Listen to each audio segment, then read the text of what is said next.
نحمده ونصلي على رسول الكريم أما بعد رب اشرح لي صدري ويسر لي أمري واحلل عقدة من لساني يفقه قولي ربنا زدنا علما اللهم فقهنا في الدين. Okay, inshallah, yesterday we finished Surah Lahab. Today we will start Surah Quraish. So little bit about the surah to start. What is Quraish? Yes, Riz? It was a group of people, right? Okay, Rohan? Like a thing. I think Yeah. it was a It was like a tribe, tribe yeah, a of group. Yeah, it's the tribe. Whose tribe was it? She's? it was a tribe of Prophet Muhammad Sallallahu Alaihi Wasallam. They were known for their trading expert, like they were really good in trading. That's why they were like mostly well known. Yes, that's right. Where were they living? Sumaya?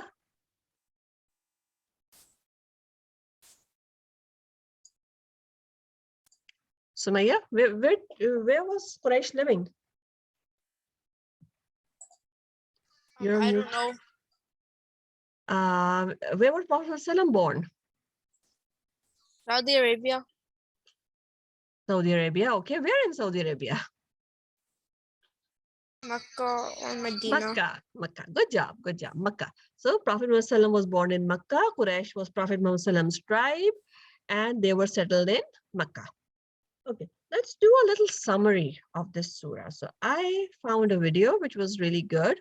So I think I stopped. I did not share the sound. So let me share the sound again.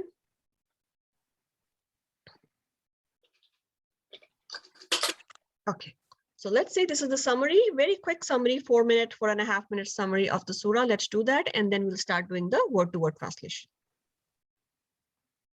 Bismillahirrahmanirrahim. Can you guys hear? Yes. Surah Quraish. Surah Quraish starts off with Bismillahir Rahmanir Rahim.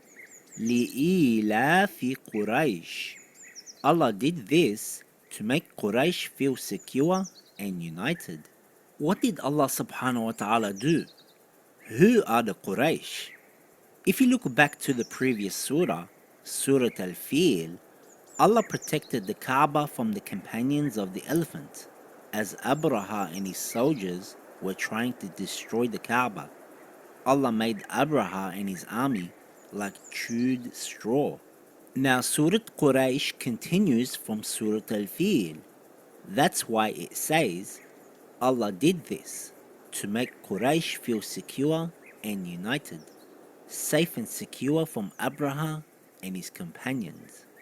Quraysh was an enormous tribe who was divided into many clans such as Banu Hashim, in which the Prophet Muhammad, peace be upon him, was born.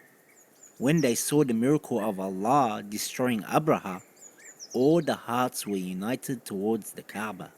People of Quraysh took special care of the Kaaba and its problems and were very respected amongst the people. But this same tribe later became the enemies of Islam. The next verse says, إِلَافِهِمْ رِحْلَةَ الشِّتَاءِ وَالصَّيْفِ. Allah caused them to be safe in trading during the winter and in the summer.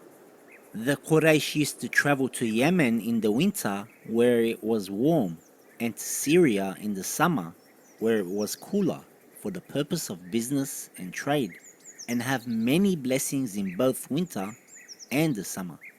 With Allah's blessings, they traveled safe on their journeys as they were the caretakers of the Kaaba. Allah also planned to keep them safe for the arrival of the Prophet Muhammad, who was to come from the tribe of Quraysh in the holy place Mecca. The next verse says, فَلْيَعْبُدُوا رَبَّ هَذَا الْبَيْتِ. They should worship the Lord of this house, the Kaaba. When Quraysh were granted all these blessings, They should have worshipped Allah who provided them with such blessings. They should have worshipped the one God alone, but rather they had many idols and statues around the Kaaba, worshipping them. The next verse says, الذي أطعمهم من جوع وآمنهم من خوف. The same Lord who provides them with food when they are hungry and security when they are in danger. So from the beginning of the surah, it speaks about the tribe of Quraysh and how Allah had given them blessings, how Allah protected them from Abraha and his army. There Allah tells them to worship Him alone, who is the real owner of the Kaaba. But the people of Quraysh transformed this holy Kaaba into worshipping statues. When the Prophet Muhammad, peace be upon him, preached the message of Islam and to worship Allah alone, they became the enemies of the Prophet Muhammad. So this surah is like a warning for Quraysh, telling them to worship Allah only, who could destroy and humiliate them just as he did with Abraha and his army. What can we learn from this surah is that never take Allah's blessings for granted. Don't forget who really gave them to you. And by thanking Allah for the blessings He has provided, we should worship Him and obey Him in all matters, the one who provides us with food and safety. صدق الله العلي. Okay. So, one point. What was in the video? Riz, Yes. any one thing from the video? It was talking about how Allah gave that so that the surah, so that the Quraysh feel secure and united. Okay, good. Rohan, Can you repeat the question? any one summary point from the video? That so that the Quraysh kind of forgot about Allah subhanahu wa ta'ala and Mhm. like the blessings and started worshipping the idols they put around the Kaaba. Right. Okay. All right, good. She's Because of worshipping the idols, this like surah is kind of a warning for them, since Allah subhanahu wa ta'ala gave them so many blessings, uh, as as they went like the trade and other blessings that made them protected them from Abraha. mm-hmm. Right. Okay, good. Sumaya. Not to take Allah's blessings for granted, because if you just, and also not to disrespect Allah, and if you do, He's gonna take those blessings away from you. Very good. Yes, that's a very nice takeaway point. Okay, so to start with, before we start with actual word to word, so basically the starting, the kind of the summary of this is that Allah is talking about how Allah kept Quraysh secure. And now how Allah kept Quraysh secure and why is Quraysh different than anybody else? We'll keep talking about that while we do the translation. Okay, so let's start. Bismillah ar-Rahman ar-Rahim. Li-ilaf. The word li is for, F-O-R, for the security. The ilaf for the security. Quraysh of Quraysh.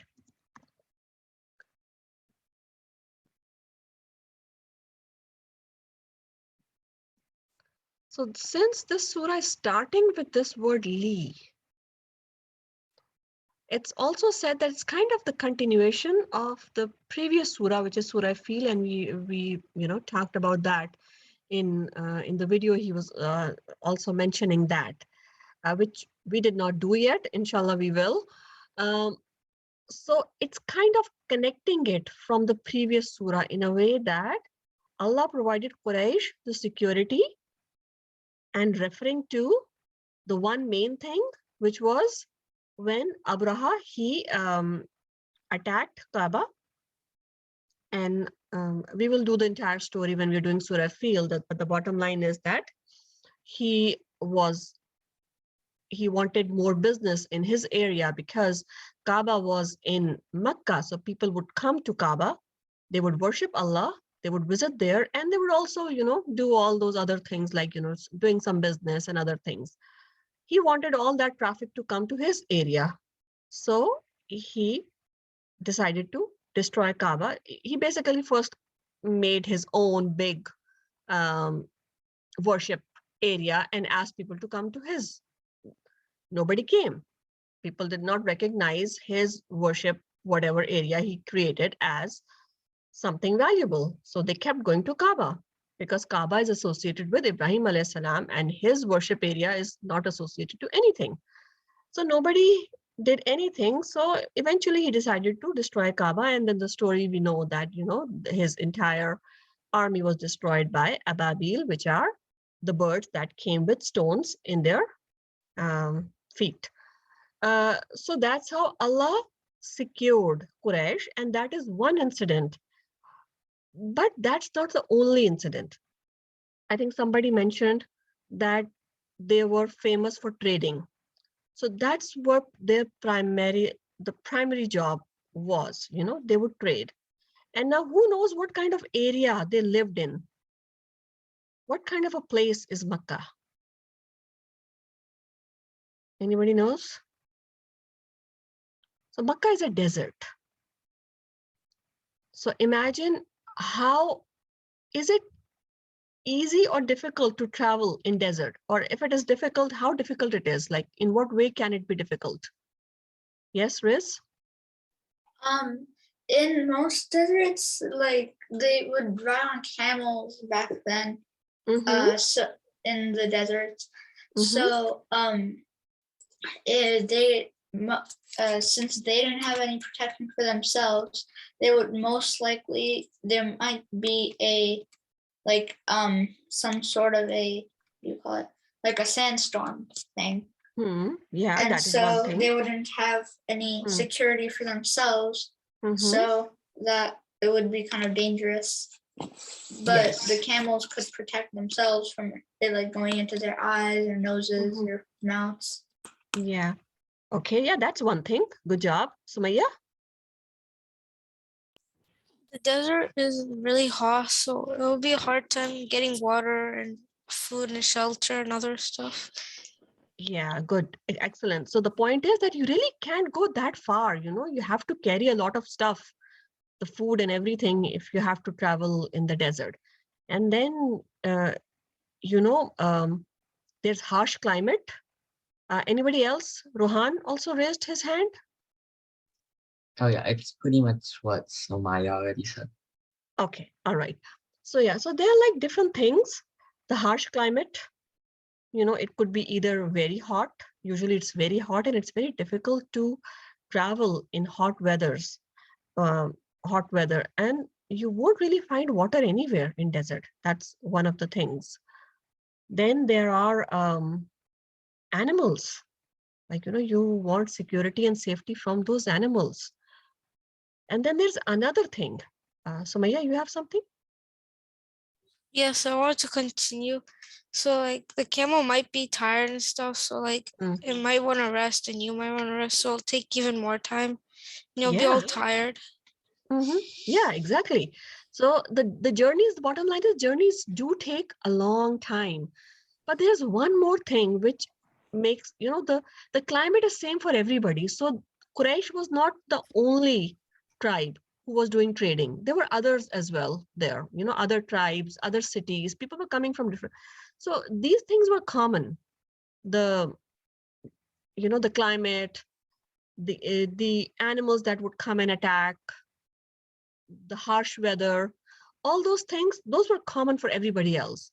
But there was one thing that gave Quraysh a privilege, and that was they were in a way safe from bandits.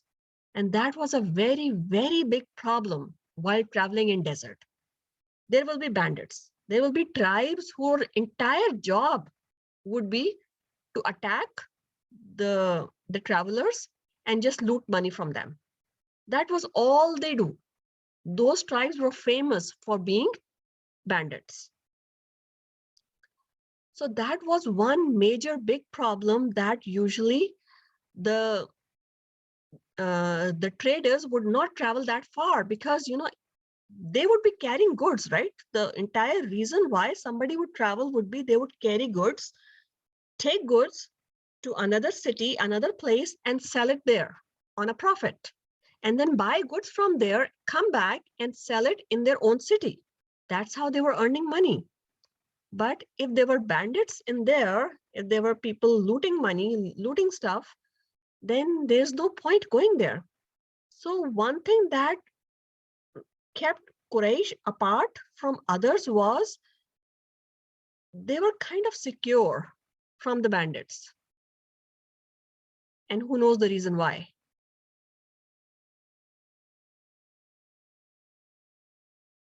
Any guesses? Why preferential treatment for Quraysh? Yes, Rohan? Because they were like the protectors of the Kaaba, like they take care of the Kaaba. Exactly. They were considered respected, you know? They were like, oh, no, we cannot touch these. You know, we come to their city every year to worship God. And if we do this to them, they're not gonna welcome us when we go there to their city, right? So even the bandits had some rules. They would follow some rules, some criteria. You know, no, we are not going to touch these people. They are custodians of Kaaba. They are very respectable people. So that was the respect they had. So Kaaba being in their city, was there anything that Quraysh did about it? No, right? They had nothing to do about it, right? If Kaaba was there in their city, and just because being virtue of being in the same city or people of the same city as Kaaba gave them respect, Quraysh did not do anything to earn that respect. Yes, they would, you know, they would take care of it because they were earning business from it. But other than that, it was Allah who chose them for being there where Kaaba was. So it was entirely Allah's ihsan, the privilege that Allah gave them. They had, you know, they did not do anything to earn that privilege. So Allah is reminding them that this is the security that Allah provided you. Okay, let's move to the next ayah. We can do translation of this ayah as well. Okay, now the same word, ilafihim.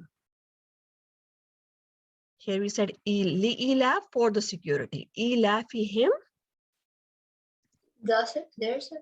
their security. Good.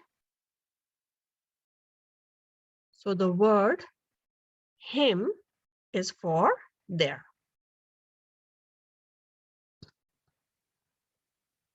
Rihla. Rihla means journey.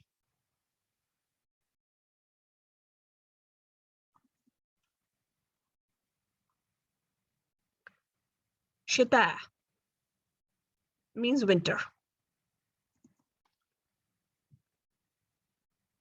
Wasayf and summer.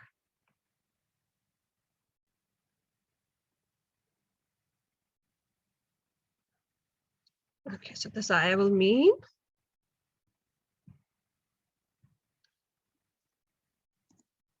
their security with the journey in, or actually of, winter and summer.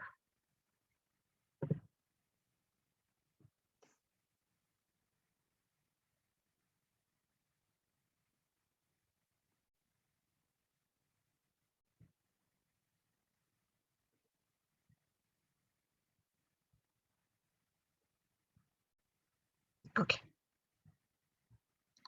So the word rihla is for journey, and we have other words for the word journey as well. Like, for example, safar. Safar is also used. It's used in Urdu as well. Rihla is a journey where you carry a lot of stuff. Just like the traders, they carry a lot of stuff, you know, when they're doing. It kind of implies that it's a long journey. And then interesting thing here is, another one is that Allah is saying journey of winter and summer. And Allah is saying winter first and summer later. Because usually what happens is that although both winter and summer are harsh, it is still easier to travel in summers than in winters. Because number one, there is not much goods to sell in winters. That's one reason, you know, all the crops and everything, they come in summer. So usually there's more benefit in traveling in summers than in traveling in winter. But Allah had blessed Quraysh so much that they would be not only secure, but they would earn benefit in their journeys in both winters and summers. So that's how Allah subhanahu wa ta'ala blessed them. Okay, cool. Next ayah.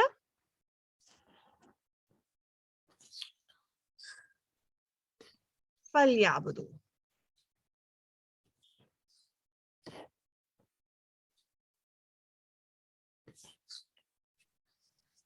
So let them worship.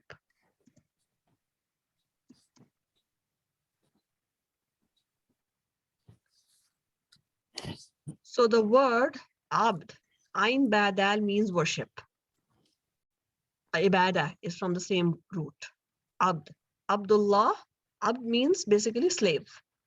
Abdullah, slave of Allah. So basically, as we talked about, I think before as well, that worshipping Allah is actually what? I think we did a video on that as well, that for Muslims, worship means being slave of Allah and actually doing the rituals of worship. Both of them are worshipping Allah. Both of them is being Allah's abd. That's ibadah, not just worship, but being slave of Allah. And how do we being slave of Allah? That when we are obeying Allah all the time. That's how we are slaves of Allah. We are doing prayers at certain times. We are fasting on certain days. We are doing, you know, other acts of worship only certain times. But we are always slave of Allah. And that is what ibadah is. So Allah is saying, so let them worship. Okay, let them worship. Okay, let who worship? Quraish. Okay, let them worship Rabba. What does Rabba mean? Come on, you know this word, right? Lord. Lord. Of. Haza. Haza means this.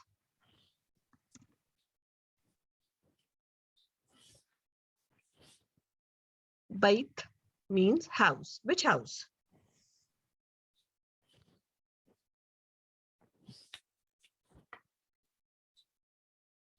What house are we talking about here? Yes, Rohan? The Kaaba. Kaaba, that's right. So Lord of this house. Who's the Lord of the house?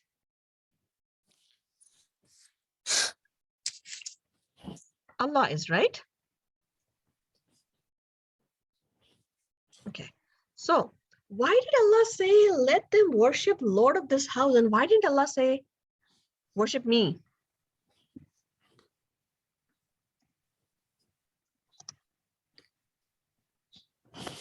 Yes, Rohan? It's probably because the Quraysh were like praised because they were they took care of the house, right? So it would probably send a stronger message if you. Okay, good. Yeah, that's a good point. Anything else? She's? I was thinking the same thing, but maybe worship Allah subhanahu wa ta'ala, because in the main they took, like, they were taking care of the Kaaba, and like they're taking care of the Kaaba, and because of it they were protected from the bandits. Exactly. So that's kind of sending, just like Rohan also said, that this is actually sending you the strong message that this is the very thing that actually is protecting you. So it's kind of a reminder. And again, going back to the previous surah we talked about Surah Fil, where Allah saved Kaaba. So it's kind of, a indication on that remember when your Lord saved you, like who came and who saved the Kaaba, and the Abraha came to destroy the entire city. Who saved them? Nobody had any courage to do anything. His army was so large. Allah did. So Allah is reminding them that this is my house, and all the protection and all the things that you're getting and things that you're enjoying, it's because of this house. Otherwise, you did not have any other quality. That's the only reason why you're being so privileged, because of this house. If you were living in some other place, you wouldn't be privileged. So the reason why you are getting all this and you're enjoying everything is because of this house. So you should worship who? The Lord of this house. Okay, we will continue with this ayah, inshallah, because we want to know that what were they doing? What were they doing wrong? Why did Allah have to tell them to worship the Lord of this house? Okay, so inshallah, we will continue with this and the last ayah. Taekwondo. Okay, inshallah. I'll see you guys tomorrow. سبحانك اللهم وبحمدك نشهد أن لا إله إلا أنت سبحانك. السلام عليكم ورحمة الله وبركاته.